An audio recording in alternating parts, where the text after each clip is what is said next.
Hello everyone. Today we are going to discuss fin effectiveness. What is fin effectiveness? It is basically the ratio of heat transfer rate with fin to the heat transfer rate without fin. Now we are going to discuss this with the help of these two diagrams. Now consider this wall. This is the wall of a furnace, and from this outer surface, okay, heat is convected to the atmospheric air. Now we are going to concentrate over this portion of the wall. Now what is the heat transfer rate from this portion of the wall to the atmosphere? As we already know, heat is transferred from a solid surface to a moving fluid by convection. So heat transfer rate is given by H A delta T. What is delta T? So T naught is the temperature of this wall and T is temperature of the air. Okay, this is Q without fin. Okay, in this formula. Now what is happening? We have attached a fin to this wall. Now we need to calculate the heat transfer rate with this fin. With the addition of fin, what happens? Surface area is increased. Now if we rearrange this formula, then we can see that heat transfer rate is given as the ratio of temperature difference to the thermal resistance. So thermal resistance is convective here and it is given by 1 by HA. So we have two variables.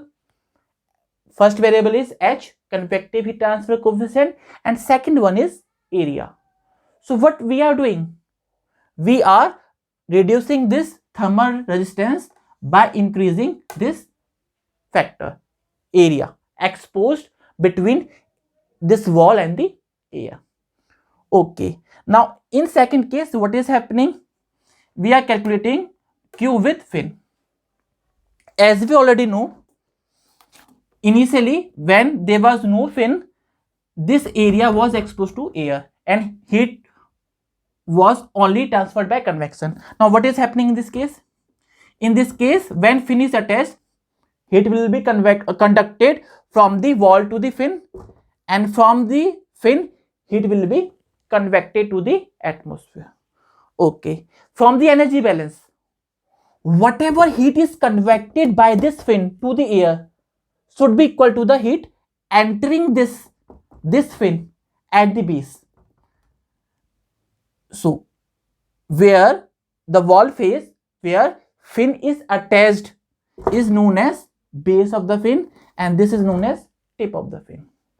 So from here, Q with fin is calculated the heat conducted into this fin at x equal to 0. So x is 0 where fin is attached to the wall. Okay, and from the previous lectures, we can see that the heat transfer rate with fin is given by this for the case of infinitely long fin. Okay, now what is this factor showing? Fin effectiveness is showing by what factor heat transfer rate is increased by adding the fin. We have added fin to the our system, so we need to check by what factor the heat transfer rate is increased or how much effectively our objective is fulfilled. Suppose heat transfer rate without fin was 100 watts. Now after attaching fin to the wall, heat transfer rate increased to 200 watts. Now from here we can see that the value of epsilon is 2. From here we can conclude that the value of effectiveness should be always greater than 1. Then only the addition of fin is justified. Now after simplifying this formula, we can get the formula for effectiveness as under root Pk by Ha. From this we know that P is perimeter of the fin. This is suppose for a rectangular fin, this is perimeter, this length.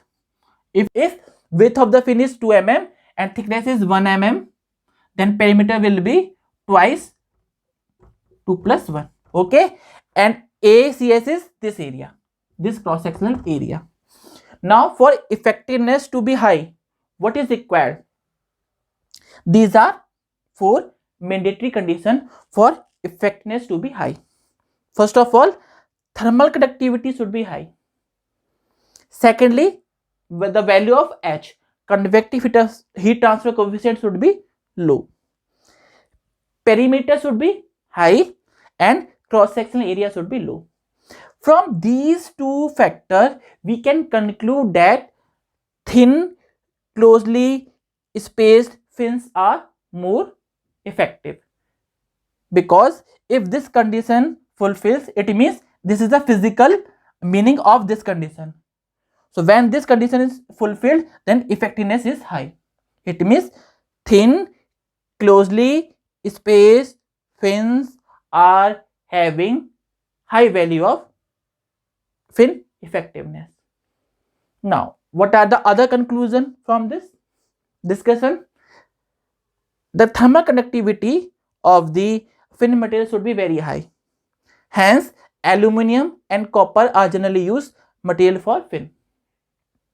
As we already know, when there was no fin, there was only one thermal resistance, that was convective resistance, okay, between this wall and the air. Now, after introducing the fin, what happened? Heat will conduct into this fin from the wall base. So first of all, there is a conduction within the fin. Then from the fin, there will be the convection. Okay. So this conductive resistance of the fin is increased. If we want that after at the addition of the fin, heat transfer rate is increased, so the conductive resistance of the fin material should be very low. For this, what is required? The thermal conductivity of the fin material should be very high. Now, next we can see that H should be low. As we already know, fin are used in the conditions where the value of H is low. And if we want to reduce the thermal resistance, so we can increase the value of A. Now, what is the physical meaning of this? Now, consider this case. As we already know, the value of H for a wall and the air is very low, and it is in the range of 50 watts per meter Kelvin. Now, consider the case of boiling and condensation. As we already know, in case of boiling and condensation, the value of H is very high. It is around 5,000 to the 50,000 watts per meter square Kelvin. Now, what happens after addition of the fins to a pipe which is carrying a steam, and steam is condensed using the cooling water? Now, as if you already know, the value of H, convective heat transfer coefficient, depends on two factors. First is fluid properties and second one is flow properties. Because due to the addition of the fins, the flow is restricted. The contact surface between the two fluids, hot and cold fluid, is reduced. So in this case, the addition of the fin will decrease the H, which is initially very high. It will the value of H will be decreased in this case also, but decrement will be very low. Suppose it is decreased from 50 to 40. But when H is very high, the decrement is also very high. So the resultant resistance, thermal resistance, will be increased due to the addition of the fins in this case, where value of H is very high, because decrement is very high due to the addition of the fin.